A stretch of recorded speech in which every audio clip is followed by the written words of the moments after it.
Hi, welcome to my channel. My name's Rachel. Today I've got for you 5 decluttering mistakes to avoid.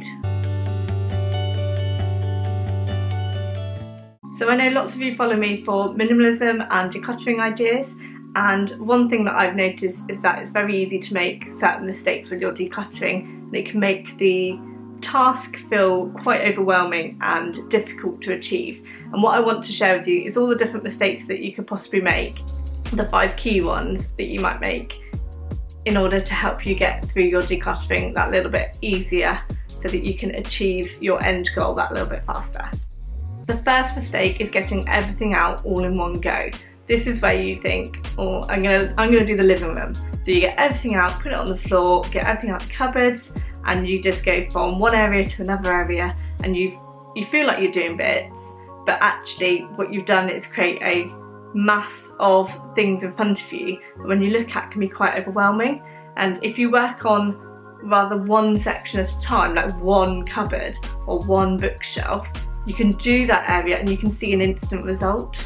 If you try and get everything out in one go, it can be really overwhelming and you can find it harder to get an end result, or you could find it longer to actually get through everything because you tend to go from one item to another and kind of flit around different areas.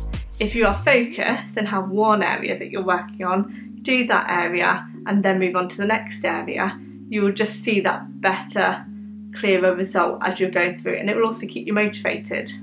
My second decluttering mistake to avoid is getting sentimental about non-sentimental items.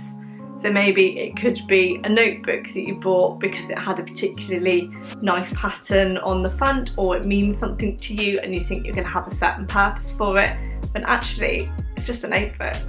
You don't need to have a sentimental attachment to certain things unless it has something that's really important or has a particular memory with somebody that's given you something.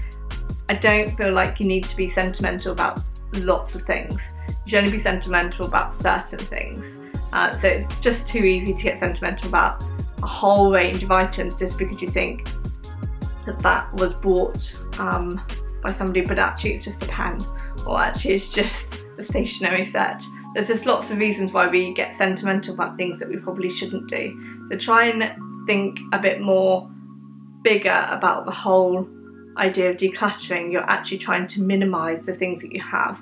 So there's certain things that you need to kind of be just a little bit more clear on your expectation with yourself, that actually you have too many notebooks, you just need to get rid of them so that you only have 1 or 2. Third mistake that I noticed was trying to get everybody on board at the same time as you. I think it's quite easy to say, right, everybody's going to help out with this big declutter. That can be hard to manage, different people doing different areas. They may not do it quite to your expectation, or they may not really understand the process.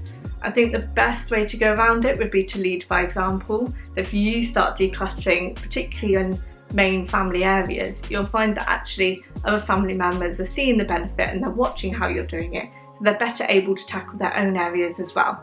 The fourth mistake that I've noticed is keeping items just in case you might need them. So that's having a whole big box of pens when actually you're not going to need all of those. Can you donate them? Do you need to keep spare chargers, cables, when actually you've got about 5 of the same cable, when actually you could probably only need to keep 1 or 2 depending on the number of devices you have. There's no need to keep multiple just in case you might need it one day. You'd be much better off having a clearer space and just buying things when you actually need it. So anything that is not going to be needed or might not be needed in the next couple of months could go. You're not going to miss it. This could also be relevant for spare clothes or spare shoes that you might have, just in case you might need it for certain things, or just in case you lose weight or in case you put on weight. Chances are, if you're not going to be getting in them anytime soon, I would move them on, donate them, start afresh when you need it, and only buy things then as and when you need it as well. My final 5th tip is not organising the space after you finish decluttering. So it can be tempting when you've decluttered and you've got loads of stuff just to shove it all back in the cupboard or back in the wardrobe, not really think about how you're putting it away. If you can put it away in a bit more of an organised manner, you can have everything having a home, which will make it much easier to find things. You'll be much more likely to use the things as well, and it's much easier to see what you've got. So for example, for clothes, if you organise your wardrobe when you put it back in, you're going to be able to clearly see everything that you've got, be able to make quick decisions about which clothing item you're going to wear that day. You need to be able to have everything in easy view or in an appropriate place. If you don't organise, it can be quite chaotic, and you can still find that you end up just kind of adding to the chaos as you accumulate more things again, because you do, everybody accumulates more things. But if you don't have an organised cupboard or bookshelf, whatever, you just end up adding to it, and it just becomes chaotic much more quickly.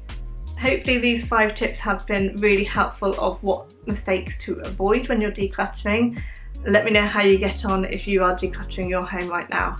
Don't forget to give it a thumbs up if you like it, and drop a comment in the box below if you want to tell me how you're getting on. Hopefully I'll see you soon. Bye!